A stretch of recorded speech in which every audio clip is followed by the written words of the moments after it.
Doctor?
Yo, what up, what up, what up? Y'all know the deal, man. Like and share, like and share, like and share, so we can get this thing out everywhere.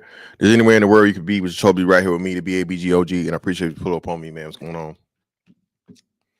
Yeah, man, late night. I wasn't gonna do this shit, but it popped up, and this really turned into something that I planned on doing a while back, and I'm still gonna do the other one because now we got like a modern version of the whole snitching thing versus like the old shit. But we just gonna talk about this at hand. So remember, you guys, I did the what was I doing? The crazy ass thing, the Unk guy, 607. Is it 607 Unk or whatever? And I told you guys that when Blue Da Vinci was giving credence to the dude, let me see if I can find it. Cuffy or whatever, right? That guy.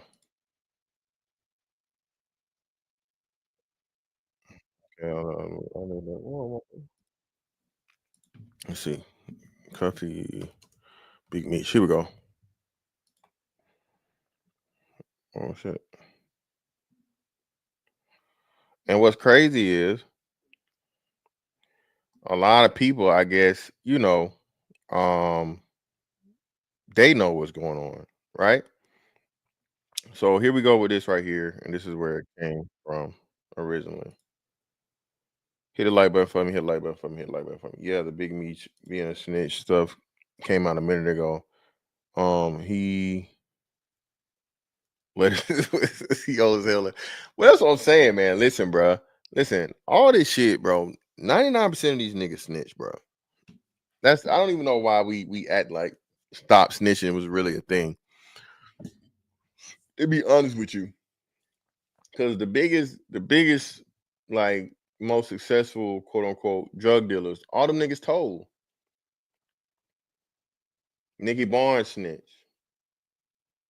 Frank Lucas snitch. Rayful Edmonds snitch. Alpo snitch. Big Meech snitch. Bro, you niggas do not want to sit down. That's why I say the whole prison praise shit, bro, is so crazy to me because it's like, bro, y'all niggas really don't want to be in there for real, bro. Who wants to be locked down in a box? Right? You got you lock it now. Situation. If you're a kingpin, you good. You got, you know what I'm saying. That's you fucking Avon Barksdale in real life. You know you living a life. You ain't nobody gonna touch you. Not nothing to worry about. You know what I'm saying. All that shit is cool. But even still, like that, bro, you don't want to be fucking in prison, bro. You know what I'm saying? Who wants to do that? So these niggas act like and they praise these niggas, bro, for making dumb decisions or being bad criminals. Bad criminals get caught. Good criminals you never even hear about. You never know. Okay? Or you know, everybody know, but the fucking somehow the police don't know. They can't make it stick, right? So when all this shit happens, bro, to where you have these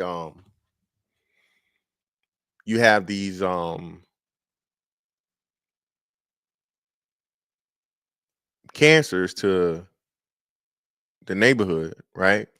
The cancers to the community. So like I said, they the benevolent drug dealer 1 year out of the motherfucking 365, maybe two. They might hold a book bag drive or a turkey drive. And who was trying to argue me this shit? Oh, mother was trying to argue argue me, telling me that the drug dealers was taking care of the community. And I'm like, bruh, what? I'm like, I can't. Hey, handed out turkeys once a year. You handed out crack and heroin for the other 364. You know what I'm saying? 365 on a leap year. You hear me? You got mamas out here, yo mama on crack rock. Yo mama on crack rock. Your mama out here, motherfucking, you know what I mean?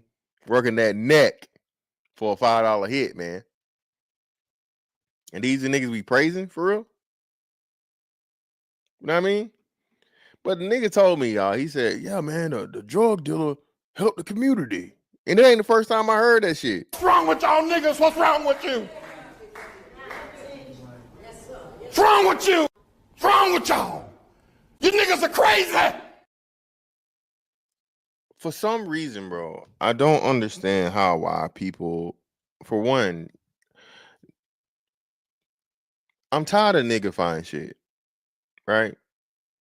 Sick of it. Listen, bro, from here, I am no longer correlating regular life and like real business shit to street shit. Okay? You're not talking about motherfucking rocks and Glocks in the boardroom, nigga, at a 4500 company. No. And if you do, I promise you, they're going, hey, thank you for coming with us. Security's gonna come in now. You're gonna go with them. Okay. We have to change this shit, black man. All right. We gotta change this shit to where everything that we do has to be street orientated or have a motherfucking street translation. No, nigga. No.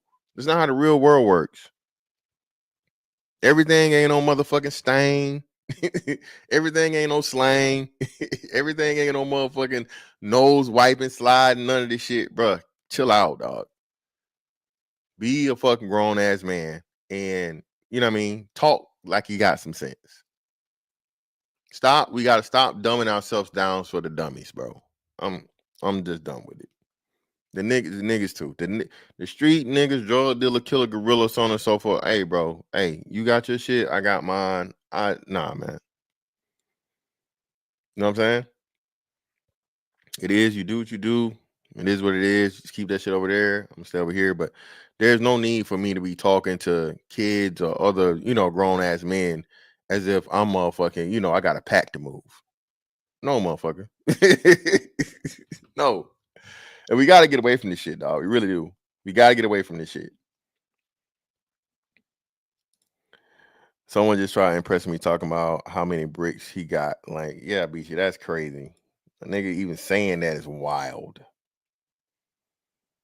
A nigga saying that, BC, do you understand this shit right here? And they like proved it. This shit is recording like 24/7, 365. All right. It ain't even on. If I say fucking hot dogs around this phone, you know what I'm gonna see when I motherfucker open my phone up and go on Instagram or whatever? All kinds of hot dog ads. If you talking about motherfucking bricks and drugs and illegal fucking activity around a cell phone, nigga, you deserve every fucking year you get. No plea deal, Your Honor. We got him. We got him. No plea deal. Go ahead and send him away. Fuck that! Yeah. Making plays, you know what I mean? Catching a stain. Hit a lick. That lick is kind of, still you lick is kind of older. But yeah, man, look, I ain't got time for none of this shit. You know what I mean? So somehow, some way, man, Big Meech didn't think this through, or he didn't realize who the fuck he was dealing with. And he done fuck around and cross 50 Cent. You know, the same 50 Cent that made the BMF series and gave his son an acting gig and quote unquote, I guess did right by them by telling their story and shit, right? This 50 Cent, this is what he had to say on I'm guessing his IG. The biggest mistake he ever made was not sustaining his relationship with Tammy Cowan. Her tell-all docu reveals the truth. And hey, I think I'm Big Meech with a motherfucking rat right there. And now we finna go back to remember what I told y'all about this right here. Young fellas, this street shit, bro, is pointless, dog. This street shit is dumb. Don't nobody do nothing but laugh at the old street nigga at this point, bro. Nobody don't do nothing but laugh at them niggas, bro. Nobody is praising the street nigga in 2025. I'm telling you. The old one, hell no. St. Louis legend. You know what I'm saying? And I know people heard me speak about Meech's paperwork situation with the last interview that we had, and a lot of people had a lot of stuff to say. They don't believe it, Blue's hating. You know what I'm saying? And when I went back and I looked at everything, I was like, you know what, bro? It's only right and only one way to really do it. Only one way to really do it and just let dog speak for itself. So I wanted him to call in, and this is him calling in during the interview. Go ahead, Cuff, man. You can introduce yourself and take the flow. Blue, my nigga, what's up, man? Yes, sir. Hey, a lot of people, man, is thinking that this thing is made up or this thing is fake or that I have an axe to grind. You feel me? Right. But I'm in here with a 27-year sentence based on Demetrius Flannery, that you all know as Big Meech, and Tammy Cowan, known in the paperwork as CS1. Right. All right, so Tammy Cowan is the one that he is referencing to, and I'm guessing, I don't know if she said she wrote a documentary or something. I don't know, but this is, I guess, well documented. Everybody's talking about it, right? So without a doubt, and I think what the welcome home bash or whatever the fuck it was, which never made sense to me because again, Meech was a Detroit nigga that blew up in Atlanta.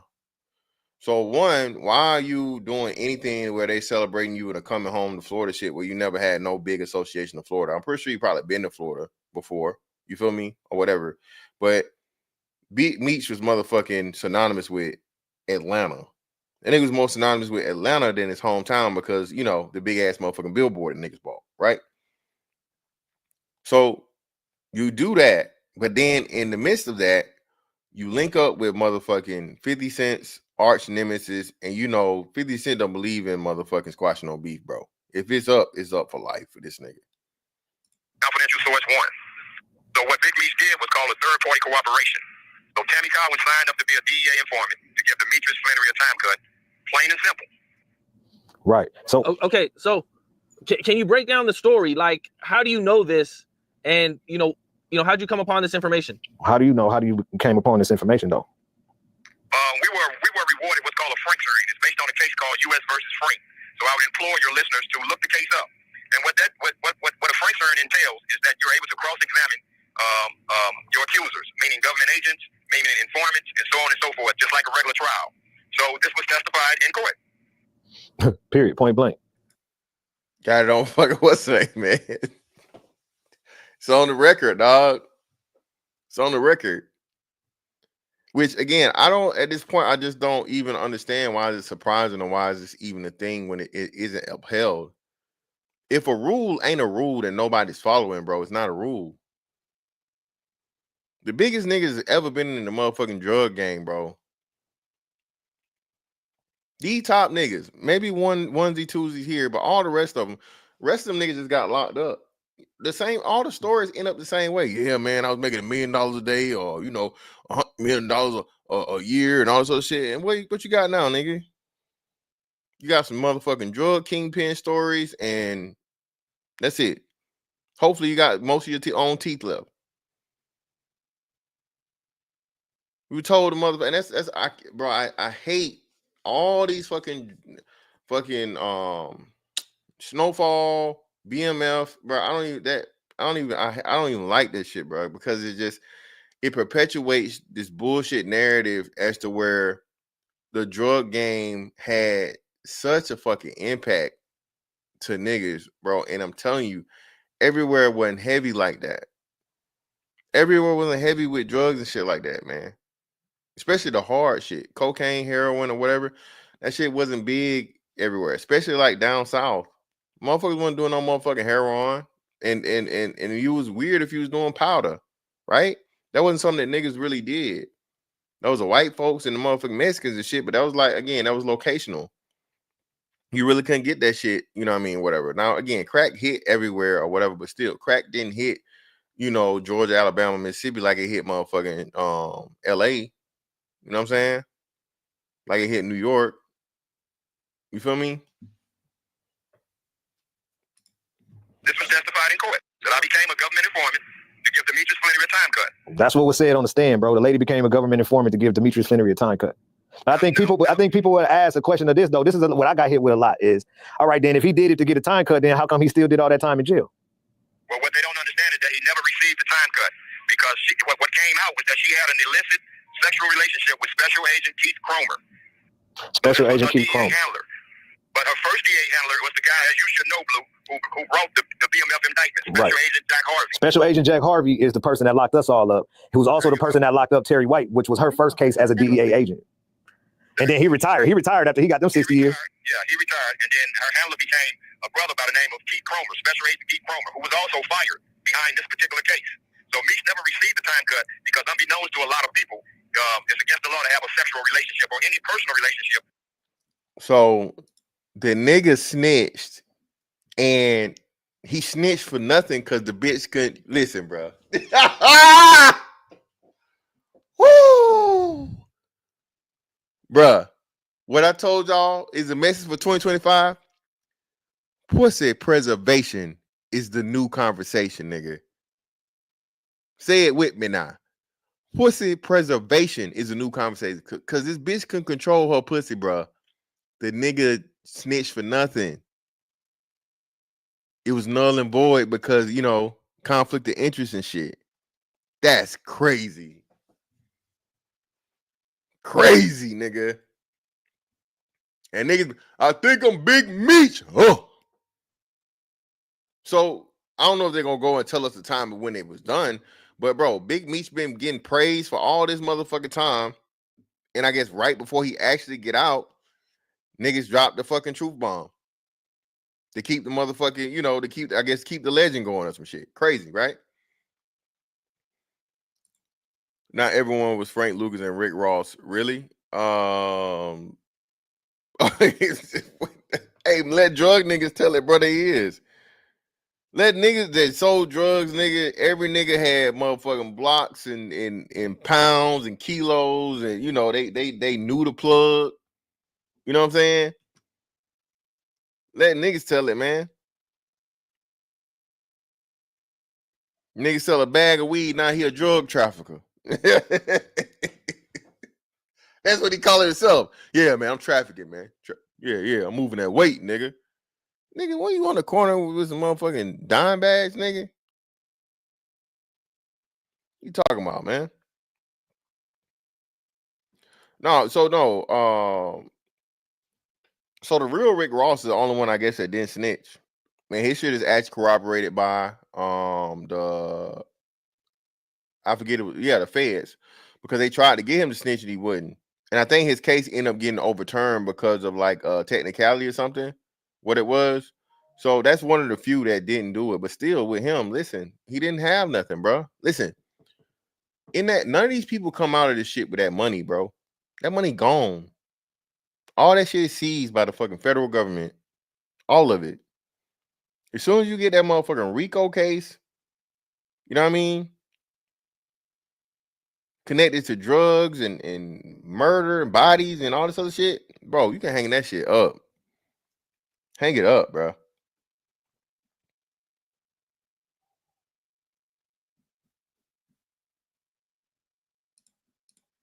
With a government informant. Somehow, some way, because I don't know how she met Special Agent Jack Harvey. You can leave that up to question. How did Big Meech's personal assistant / the person that handles all this business / the person that owns BMF Entertainment to this day since 2008? Special Agent Jack Harvey. She put up with Harvey. So now she meets Special Agent Jack Harvey, and then she starts working for Special Agent Jack Harvey, but not for the Meech case. It was for a whole nother case first. It was for Terry White. But once that case went well, okay, and once they went past and Terry White got his 30 years, Special Agent Jack Harvey retired. But now she was ready to go do the case with Meech and get Meech his time cut.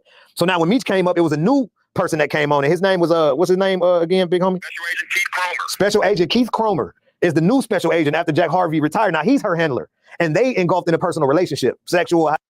Now listen, that handler shit is heavy. That's a heavy term right there. Y'all know what you know about them handlers. And if we got motherfucking sex involved or whatever, she could be on some, you know,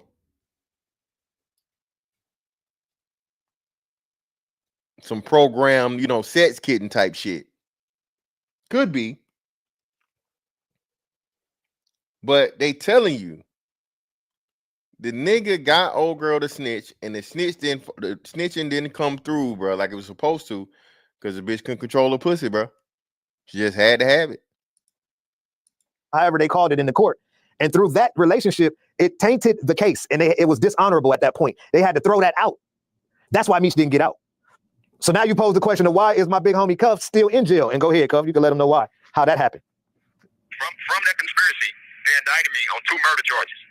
Subsequently, I pled guilty to 2 gun charges in exchange for them dropping the murder charges. Now, how did they, hold on, let me ask this for you. Hold on, let me ask this for you right quick. How did they get you on something that was totally different from the case that Meech and them was had you in a wiretap for? Out of a totally different, nothing to do with the drug conspiracy, but they falsely accused it as being a part of the drug conspiracy. And then they brought about the gun charges. That's using the gun charges in furtherance of a drug trafficking crime. This call is from a federal prison. Okay, and did they hit you with a superseding indictment or just? They superseded me. So they came out of that case that y'all was in court for and hit you with a whole brand new case that had nothing to do with that at all.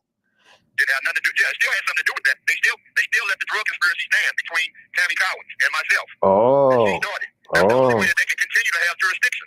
They had to leave the drug charges there. Oh, see, I thought that they said, all right, well, this case is over, but we pick up murder charges or gun charges unless it's tied to something.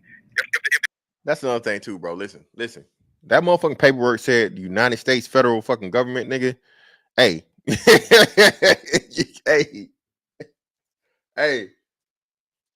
Hey. You what they talking about? What project place? What they talking about? What they talking about? The 90 days. The 90 days. Nigga, hey, you gonna take them motherfucking 9 years over them 90 years, nigga. That paperwork say motherfucking United States versus such and such. Go ahead, hang it up, brother. Go ahead, lay it down. That's it, nigga. Hey. Detail, you know what I'm saying? Hey, man. If it's not tied to anything, then the government don't have jurisdiction. So a carjacking has to be tied to something. To have a gun charge of using a 924C, as I have, or 924J. Oh, J. You feel me? Discharging a firearm in furtherance of a drug trafficking crime that results in death. Right.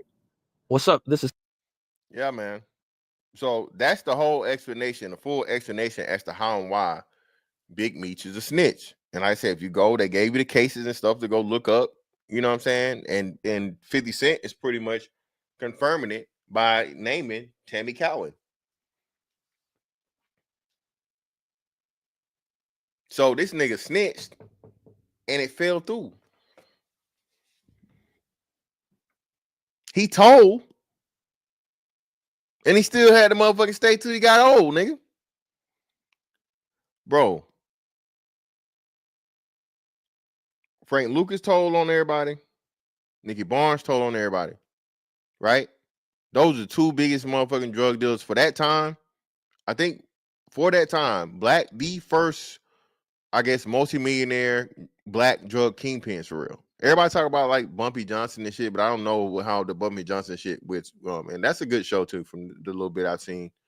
Was the King of Harlem with Forrest Whitaker. But as big as Bumpy Johnson was, nobody really knows or nobody makes it, talks about him having hella money like that. But when it came to Frank Lucas and Nicky Barnes, though, them niggas had the bread, Everybody gonna get the motherfucker Frank Lucas chinchilla coat now and shit, Buddy with Lou. Shout out to motherfucking what's the funny dude? Lou something. I forget what that nigga funny as hell. He was on at Clarissa Shields fight last night. That's $25,000 alpaca. You block that shit. Right. You don't rubble. Put the club soda on there. Where is Big Meech's name on the paperwork? Forgot this. He said, she said, forget this. It's on the paperwork, bro. It's not, bro. So Blanco, I don't know if you came in. She had to testify and admit to it, bro. So it's not just paperwork, it's on the court document. It's on the fucking what you call it? It's on the court reporting, bro. So his lawyer pretty much subpoenaed them to get the information to see who it was, and then they asked somebody directly to name all the people that was involved. It's there, bro, without a doubt. 1000%.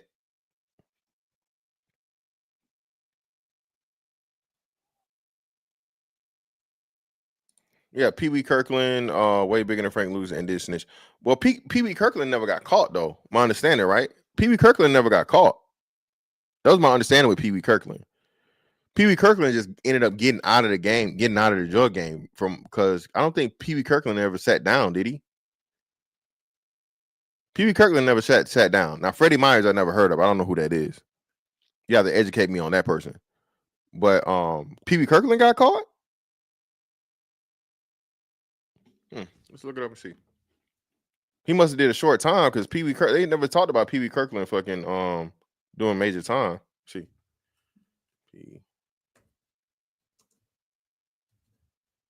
Speaking of Pee Wee Longway fit his ass down too. Is it Kirkman or Kirkland? Is it Kirkman or Kirkland? Why they got? Because all this time I thought it was fucking Kirkland. Yeah, what the fuck is going on here?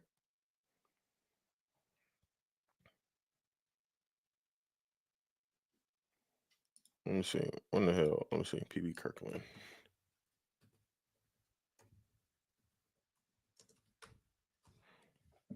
They got him listed as American basketball player. That's wild. Let's see. Nah, bro. You sure he sat down, bro? They don't got nothing about him, motherfucking. They don't got nothing about him being locked up on what's the name, bro? What you talking about? The nigga played ball at Norfolk State. I didn't know he played ball at Norfolk State.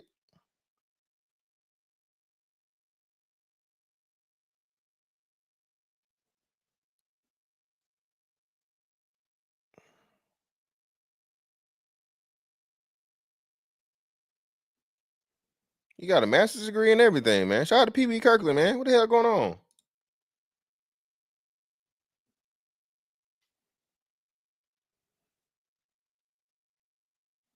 Nah, Pee Wee didn't get Kirk, bro.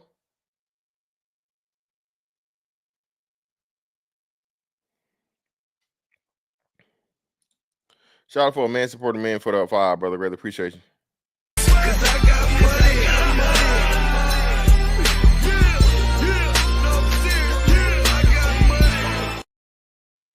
I know 50 Cent ain't talking about nobody being a snitch. LMFAO.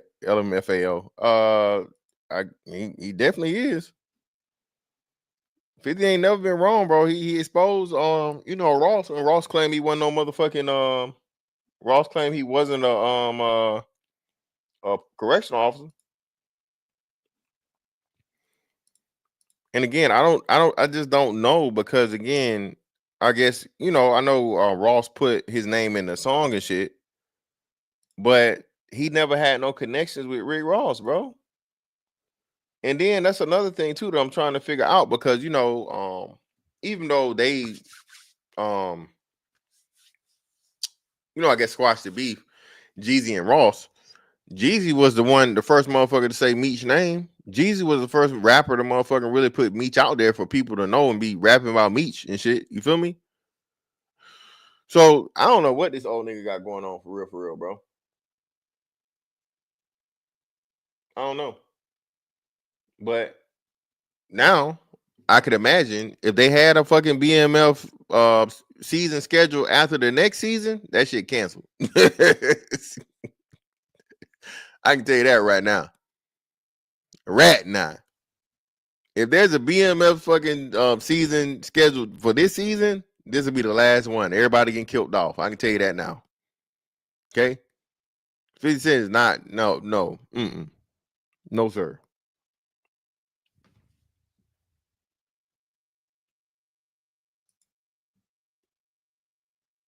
And that shit is weird, bro. That's another thing too, man. Hey, man, y'all old fellas, man, embrace getting old. All right, embrace being an unk and an OG, man. Y'all niggas y'all putting dye in your face all the time and shit, bro. This is wisdom, bro. You know what I'm saying? Just let everybody know that you've been here for a little minute. You know what I'm saying? Shots for some man supported men, bro. Again, appreciate it, brother. For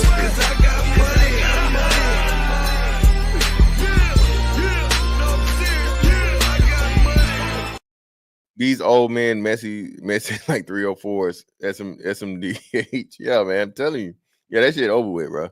You know that shit over, bro. No, Robert Platinum, I'm saying, man, y'all don't want to embrace it, man. Y'all want to, you know what I'm saying? Y'all got the Just for Men and all the Beijing and shit. You know what I'm saying? Niggas be out here with motherfucking Sharpie marker all over their face and shit and their skin. That Rick Ross shit is ridiculous, man.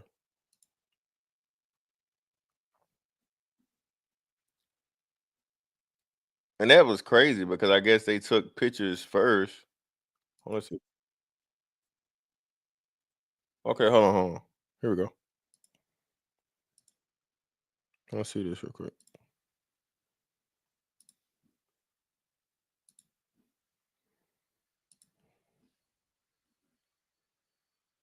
Between 50 Cent and Big Meech is officially on. Snitch accusations, corrupt federal officers, murder charges. You would think it was a movie, but it's not. When Big Meech appeared in a video with 50 Cent's longtime rival Rick Ross, the internet knew 50 wouldn't hesitate to respond. The same way he did when Southwest T, co-founder of BMF, did the same exact thing not too long ago. And because of this, 50 is looking to do more than respond. It seems like he's looking to end the name and credibility of Big Meech and possibly all of BMF. 50 Cent decided to respond with an... Yeah, man, listen. 50 is not the nigga you... Yo, shout out to motherfucker A1 Day 1, Chief Rock in the building, man. Appreciate your brother 20 ball, brother. Ain't nothing but some money. Shout out to a man supporting man again. Appreciate your brother for another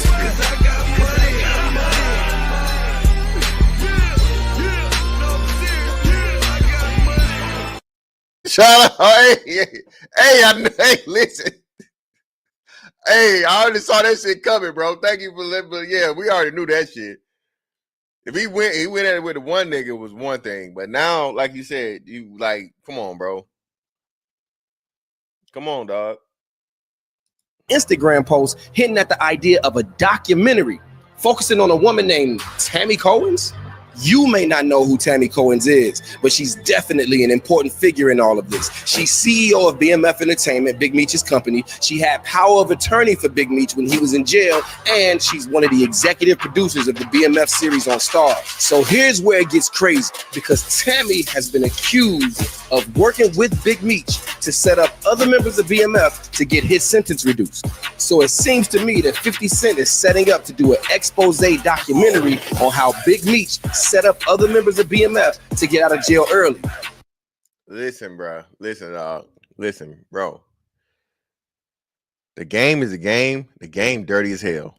Shout out to The Wire, man. I think everybody done seen The Wire by now, right? Put a one in the chat if you seen The Wire, man.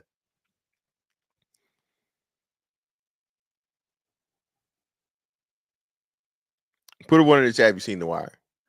Bro, the game is a game, dog. And the game is dirty. If you doing this fucking criminal empire shit, dog, a lot of shit come with it. And eventually, the best of niggas, hey, you gotta fall. You gotta let them go. You gotta let them niggas go, bro. Gotta let them go. A lot of shit. You know, Avon and Stringer. Avon had the choice to make, bro. Hey, he had to give him up, bro. Had to give him up. His man's. And then come to find out, like you said, hey, after they get knocked, McNulty shows him that fucking he had already turned, and which I guess was a good thing. For Stringer was motherfucking cooperating. This is how that shit go, bro. For you young niggas out here, bro, this drug shit, bro, it's a lose, my nigga. You're not gonna be the 1% nigga to make it out and come out on top, and you know everything be good, and you wash the money right, and you know all the books match, and you know everything's legit. Don't nobody snitch on you. You don't get caught. You don't do nothing stupid, bro. No, it's not you, bro. It's not you. But how is that possible? Because technically, Big Meech served his entire sentence. Well, let me explain. There's a man named Cuffy Gatlin. He's the former head of the St. Louis chapter of BMF and a crucial member of the team. He's currently serving a 27-year sentence for 2 murders and drug trafficking. He claims that Big Meech is the reason he's behind bars. Cuffy and Meech's relationship go back to the 90s. At one point, Cuffy paid $250,000 for rights to the BMF entertainment arm. That's movies, that's television, and all of that. That's when Cuffy and 50 Cent's relationship started. So the question is, where did everything go wrong? Well, Cuffy claims Meech introduced him to Tammy Cohen's, who eventually convinced him to buy 100 kilos of cocaine from a source that Meech recommended. Informant, and Meech was a... So this even crazier, dog. So that's the shit they didn't go into the context of. So the bitch, so Meech sent the bitch at him to holler at a new plug that was the feds. So this how he get caught up in all the bullshit in order for Meech to get a motherfucking time cut. But the time cut, like you said, go null and void because she can't control her pussy. Bro, this is crazy, bro.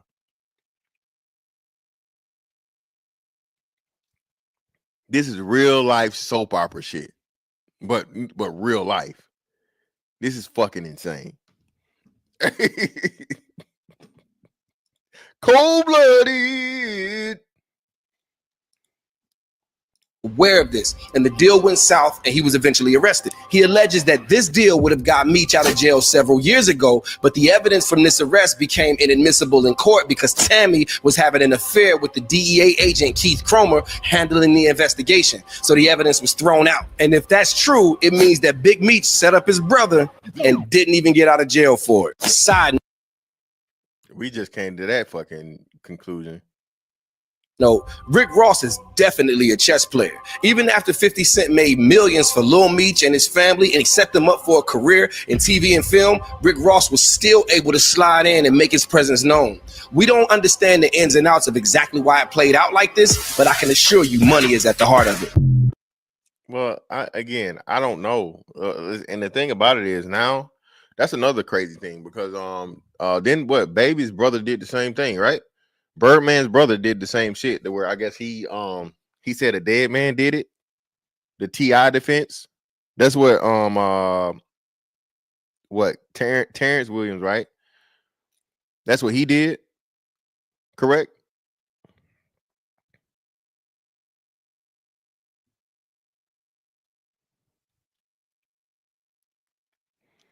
He snitched and said somebody dead did it, right?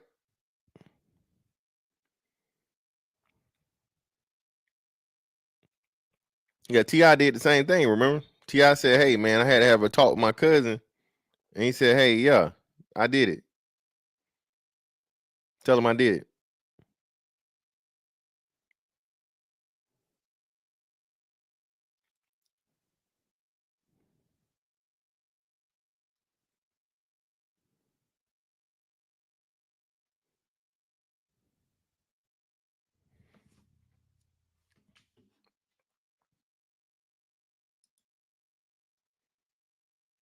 Yeah, PB never got caught, bro. Let me see real quick.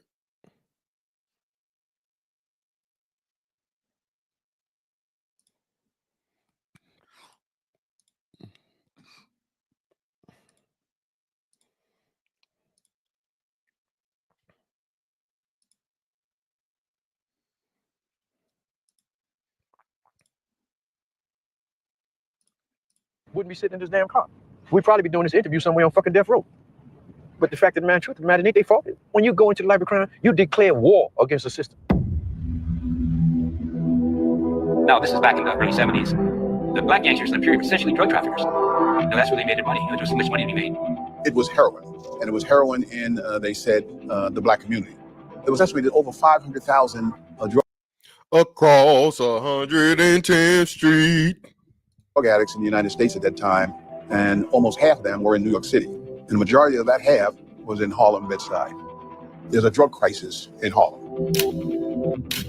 He was a big time. Wee Kirkland, one of the New York's richest ex-drug dealers, street ball legend, speaks out. A drug dealer.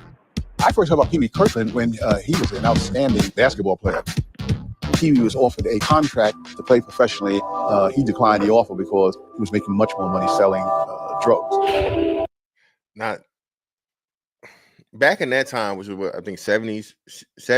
I mean, shit, yeah, bro. I mean, hell, they might have been getting $100,000 a year, maybe at that time. I probably not.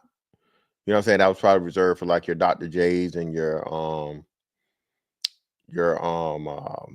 Lou Alcindors at the time or whatever, right? Before he became Kareem.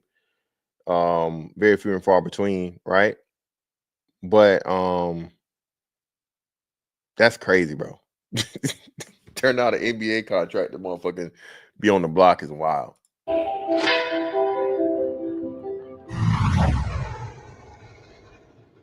When did it start? Double Life started when I was a young teenager. Yeah, because I was playing basketball and I was involved in life of crime as a kid. I could have became a professional player right when I left high school, but I didn't. I had Division I offers, but I went to a Division III school, Norfolk State. And in Norfolk State, the first year I played, I broke every record that a 4-year player could break. I was that guy living a double life. You're supposed to be a student in school, and I was a student in school, but I just was a young criminal mastermind that had enough sense to understand how to crack that code, and that's what Wee Kirkland did. There was so much money to be made from drugs. You know, his first deal, right?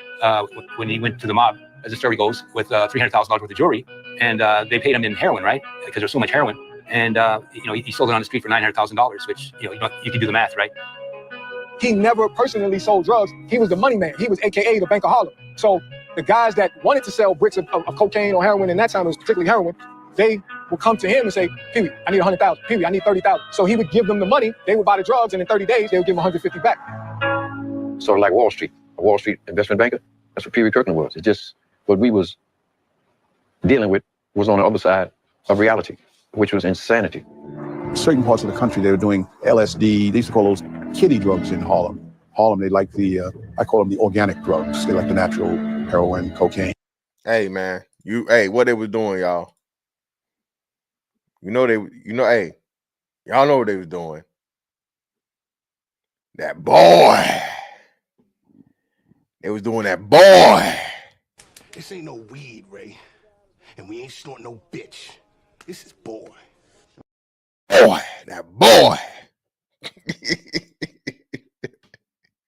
That boy ain't no joke, nigga. All right? That boy ain't no motherfucking joke.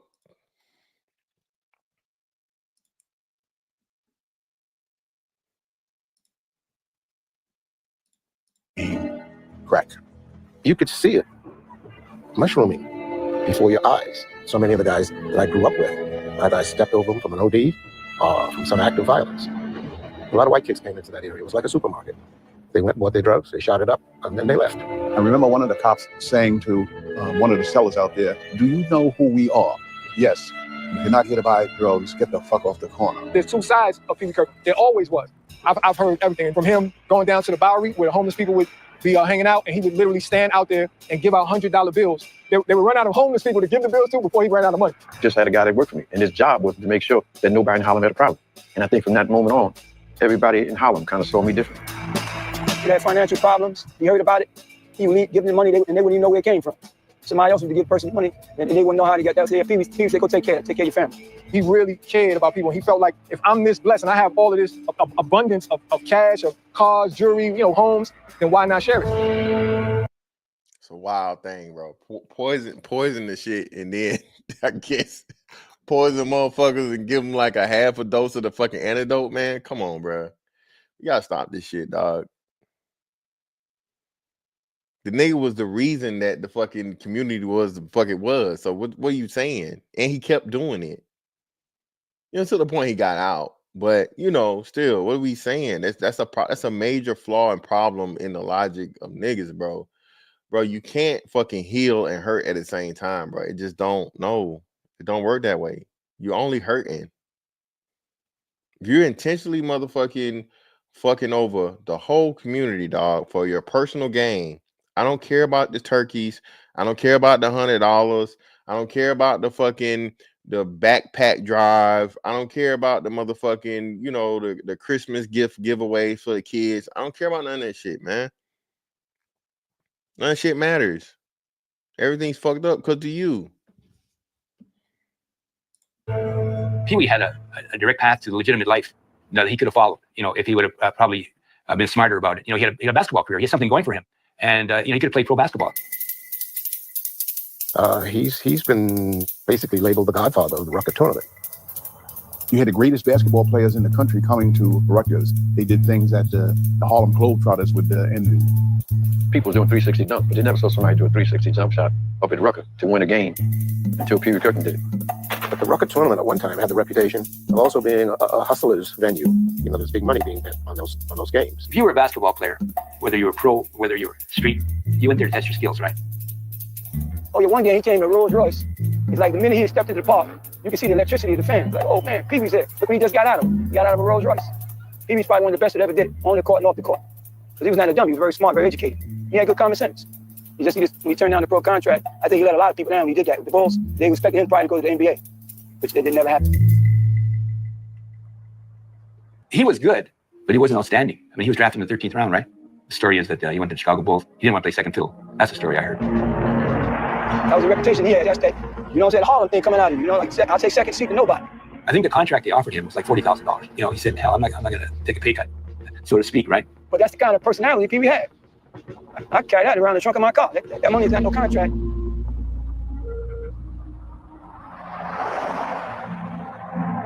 Well, he was in Boston, evidently, and it was a drug deal. The authorities said he was at the scene, and so that gave him a chance to bust him. And instead of going to Chicago Bulls, I went to Lewisburg Federal Penitentiary with a 15-year sentence. And he should have served 10 years, but he got out before. I don't know if he was still in loan sharking or not. Damn, I guess he did get caught. Shit. So if you're driving around with a Rolls Royce and a variety of other cars, cops are going to be, Yeah, nigga, listen, that's another thing too, man. You flashy ass niggas. Nigga, you in Harlem. Nobody in motherfucking Harlem except makes the income to be able to own a fucking Rolls Royce. What are you doing? What are you doing, bro? I used to work with two dudes that played at the Rucker. Shit, the Rucker ain't even like that no more. I think it's Dykeman now. Dykeman is like the court that everybody talk about now more so than Rucker. Kind of wondering where was this kid getting his money from, And they come with the tax case, try to get the money they couldn't recover in the first case. That's because they had no evidence, couldn't create no evidence, and couldn't make nothing right in the case. So they come up with net worth. And then I'm getting 10 years for that. And when the judge asked me in court, how did I feel? I told the judge I felt good. And that was that.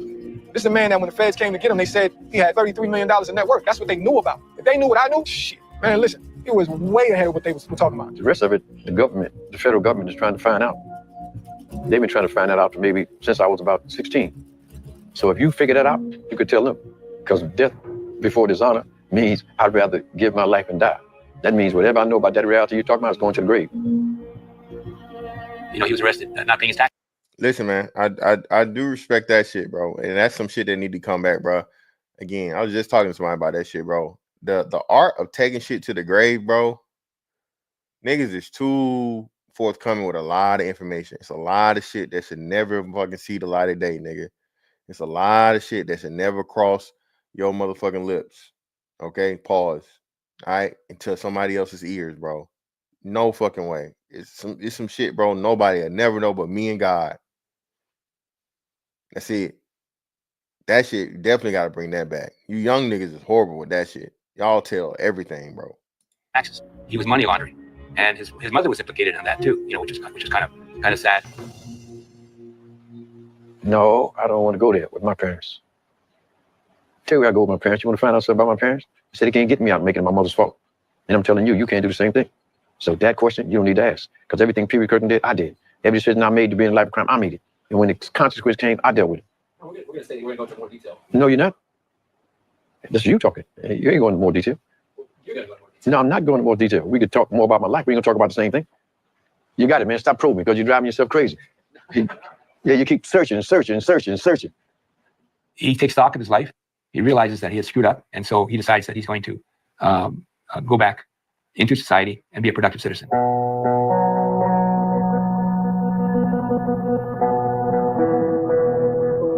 Now you're seeing when he came out of prison in '87, when he decided to turn his life around, he applied himself. Wee Kirkland, I had never really known much about him, but a local minister called me and said, "Here is the most incredible, charismatic figure I have ever seen with children in my life." I went over to the local church and I watched him. And there was a magical man, a great teacher. Anybody that can inspire like that, I want to have teach at my school. He paid his debts, and my belief is that human beings are on a scale, which is balanced between good and bad. You know, and ultimately, you know, he went from the bad to the good, but he was high on the good. Americans love comebacks, right? His story is one of the great comebacks. I mean, he came back. You know what I mean? There's only so long a person can pay for his sins before you have to forgive him. And I think that's the case with Wee. His whole life was spent basically being a ball player. And he loved basketball. That's why today he got school of skills, teaching kids, giving back.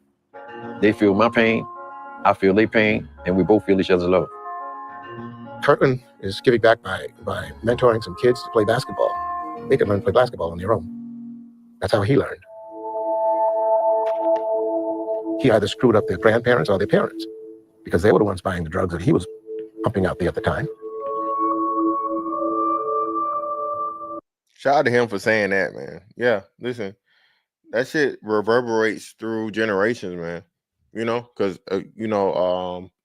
addiction can be hereditary. That's an actual thing. That's a trait that can be fucking genetic. You feel me? That's why, you know, a lot of these people now, we have this fucking shit because the mothers were using while they were fucking pregnant. So you had a bloodline that never ever had any type of addiction in it, but it starts with the fucking baby that was had in the 80s because this motherfucker did the crack before they even come out. I think Andre 3000 said that shit. He said his mom, you know, tooted a little line or some shit. He said he never smoked, but it's in his veins. So, you know, that's just how crazy the shit was, man. Doing the wrong thing. It's like that old expression. Keep doing the same shit, expecting different results. No, shit is shit. It's gonna smell like shit. And it ain't gonna change. Trust me. They say it's not how you like it. Was pumping out there at the time. Doing the wrong thing. If there's ever a nigga that was claimed they a motherfucking Indian nigga, Feather is him. This nigga look like every motherfucking Indian ever pictured, nigga. Choctaw, Chippewa, Cherokee, Blackfoot. This nigga's every kind of mother. He got some strong Native American motherfucking blood, nigga. He can talk to trees. I know he can.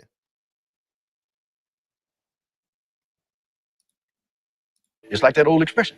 Keep doing the same shit, expecting different results. No, shit is shit. It's gonna smell like shit. And it ain't gonna change. Trust me.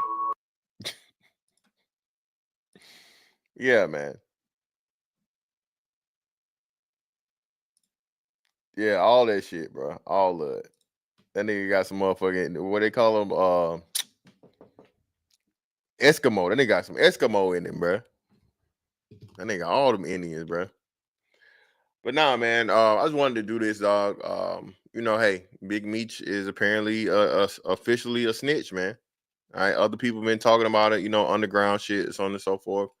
But now, hey, you got fucking 50 Cent bringing it out, and you know, saying, hey, he gonna fucking kill the reputation of the shit, which he's done before.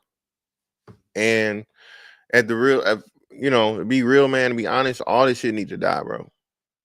All the praise of this gangster shit, drug dealing shit, bro, it needs to die because it serves no purpose other than just entertainment. It's nothing good. If we could just have the entertainment, and I told you one of the biggest flaws of, you know, niggas is they can't separate the entertainment from reality, right? Oh shit, my boy, y'all ain't saying that shit. My bad. I had to do that shit before I had a sorry. Kevin Childs was a Harlem kingpin in the 80s and 90s, and he extended his operation to Miami, Florida. As far as the DC, he did 10 years without snitching. Also, AZ snitched on Kevin to the feds. AZ, like AZ Alpo them? AZ Faison? Well, I thought AZ Faison didn't snitch. He just set him up. I thought he set him up. I'm not muted. Definitely not muted.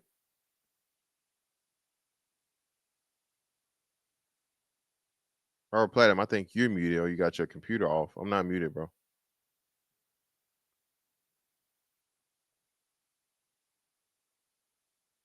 You say it sounds faded? Hold on.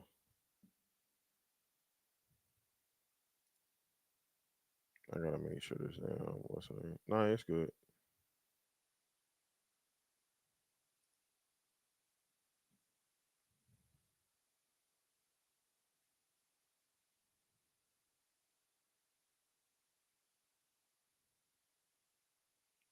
Many of these dudes turn state.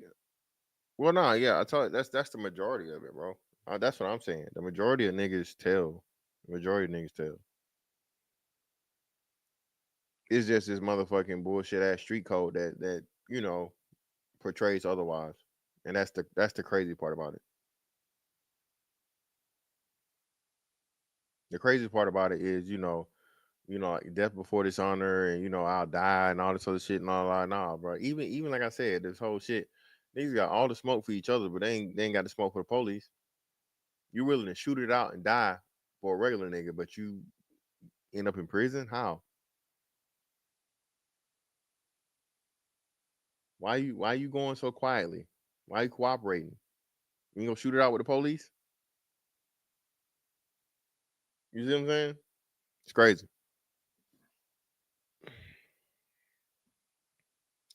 But yeah, man, hey.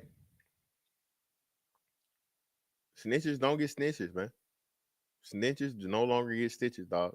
Snitches get fucking praise. Snitches get fucking TV shows and, you know, big ass concerts and everything. This nigga on what's the dude name that snitched on Young Thug? This nigga doing a snitch tour. But he got famous for being a snitch, bro. The Woody, that's his name. The Woody dude. Woody, nigga got famous for being a snitch. He doing 20v1s, back to back interviews, and you know, all kinds of wild shit, man. It's crazy. Hell, even in the mobs they ain't killing snitches no more. They was supposed to be, you know, the progenitors of it. You know, don't tell, right? They start telling. So again, bro, that shit is across the board, dog. When you faced with, you know, nigga, a lifetime of years, that shit sound good. It sound really good. Yeah, nigga, I'm gonna take my shit, man. I'm gonna do my time, man. I'm gonna take it like a man, nigga. Okay. All All right, until them boys start looking good to you. Till you start motherfucking contemplating from that pussy to that pussy, nigga. It's crazy, man. Little Woody iron slinging him like, well, nah, I don't buy that either, bro. At this point, I just don't.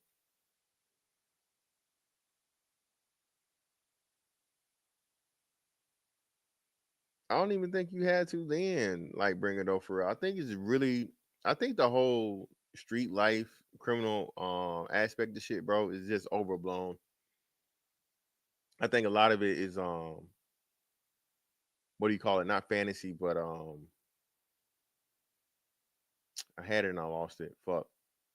It's not fantasy, but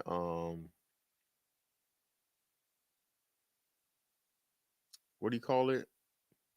It'll come to me. It's similar to fantasy, but not fantasy. It's not a word, right? A lot of it's that, man.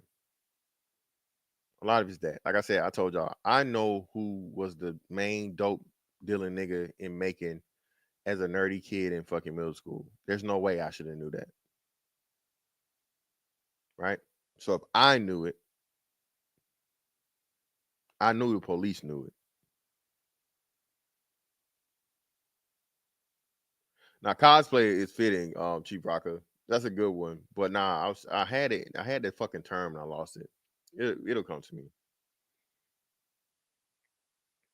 Yeah, talking about what? No. no. It definitely was not Jay Jenkins, bro. Jay Jenkins was not the number one drug dealer in fucking Macon, bro. At any point in time.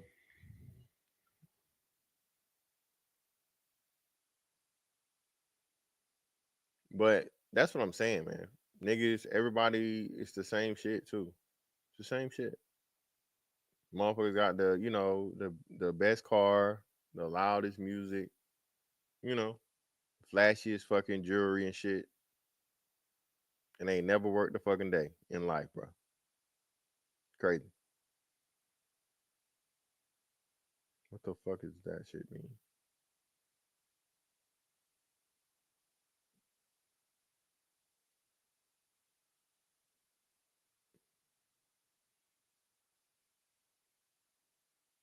You say he was devastated when you saw officer friendly race. Shit, nigga, hey, your ass get locked up, that's on you. You get locked up, bro. That's on you, man. But at the end of the day, bro, for young niggas out here, man, thinking about getting into this whole drug shit, bro. Hey, think again, bro. It's way too many ways to make money nowadays, dog. To be out here, just losing, because that's all you're doing. You are not winning, participating in the criminal motherfucking drug game, bro. You're just not. I'm sorry.